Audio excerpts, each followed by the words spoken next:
1,00,000 కోట్లు కాళేశ్వరంలో ముంచారు. కేసీఆర్ కు ఉరివేసినా తప్పు లేదన్న రేవంత్ 2029లో తేల్చుకుందామని సవాల్. రెండో విడత రైతు భరోసా నిధుల విడుదల, ప్రజాపాలన ఎందుకు పోవాలో జీవన్ రెడ్డి చెప్పాలి. కేసీఆర్ డబుల్ బెడ్రూమ్ ఇళ్లు ఇచ్చారా అని రేవంత్ ప్రశ్న. కాంగ్రెస్ పోవాలి, బీఆర్ఎస్ రావాలి, అన్ని వర్గాల జీవితాలు ఆగమయ్యాయి, మేము రాగానే హైడ్రాను ఎత్తేస్తామన్న కేసీఆర్. ప్రభుత్వం వచ్చాక కీలక బాధ్యతల్లో జీవన్ రెడ్డి 5 ఏళ్లలోనే మిషన్ భగీరథ పూర్తి చేసి నీళ్లిచ్చాం, ఇప్పుడెందుకు రావడం లేదన్న కేసీఆర్. ఢిల్లీలో సీనియర్ అడ్వకేట్లతో హరీష్ వినోద్ భేటీ. ఈ నెల 22న కాళేశ్వరం కేసుపై హైకోర్టు తీర్పు వ్యతిరేకంగా వస్తే సుప్రీంకు వెళ్లే యోచన. జీవన్ రెడ్డి వల్ల బీఆర్ఎస్ చీలిపోయే అవకాశం. జీవన్ రెడ్డి ఫామ్ హౌస్ భేటీకి హరీష్ వెళ్లలేదు. హరీష్ ఢిల్లీ టూర్ వెనక డౌట్లున్నాయన్న అద్దంకి. కబ్జా కోరులు ఉనికి కోసం సభ పెట్టారు. అవినీతి అహంకారంతో వాళ్ల అధికారం పోయింది. ఖమ్మం బీఆర్ఎస్ ప్లీనరీపై తుమ్మల విమర్శలు. 20 ఏళ్ల అనుభవం కలిగిన రోబోటిక్ మరియు orthopaedic surgeon doctor Ravindra Patil ఆధ్వర్యంలో 1 మిల్లీమీటర్ ఖచ్చితత్వంతో రోబోటిక్ నీ రీప్లేస్మెంట్ సర్జరీ ద్వారా తక్కువ నొప్పితో సురక్షిత చికిత్స. కేవలం 24 గంటల్లో నడక ప్రారంభం, 3 రోజుల్లో డిశ్చార్జ్. రోబోటిక్ మోకాళ్ల మార్పిడికి నమ్మకమైన స్థలం ట్రీట్మెంట్ రేంజ్ హాస్పిటల్స్. నొప్పి లేని జీవితానికి ఇప్పుడే సంప్రదించండి 9888192228. టీఎంకే పాలనలో తమిళనాడు వెనుకబడింది. అవినీతి, శాంతి భద్రతలు సమస్యగా మారాయి. హోసూర్లో చంద్రబాబు విమర్శలు. మావిగన్ పై దుష్ప్రచారం చేస్తున్నారు. రాజధాని పేరుతో లక్షల కోట్ల కమిషన్లు కొట్టేస్తున్నారు.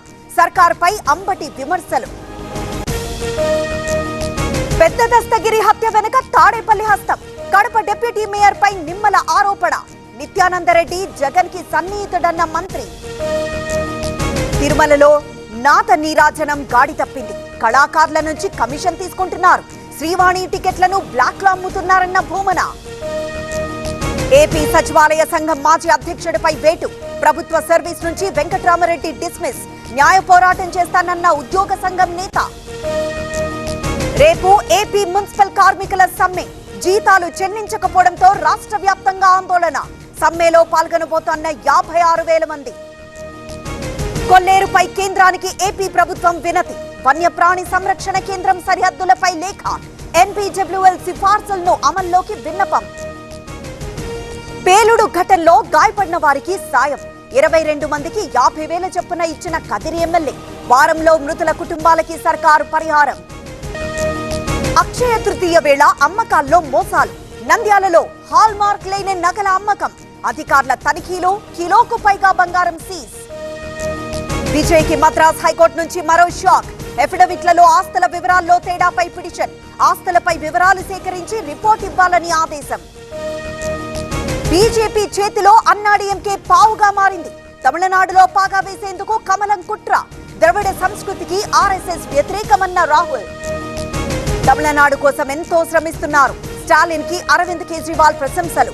డీఎంకే అధ్యక్షుడితో కలిసి ఎన్నికల ప్రచారం. ఛత్తీస్గఢ్ లోని జష్పూర్ లో విమాన ప్రమాదం. కొండను ఢీకొట్టి కూలిన ప్రైవేట్ జెట్. ప్రమాదంలో పైలట్, కో పైలట్ మృతి. రేపటి ప్రధాని రాజస్థాన్ పర్యటన రద్దు.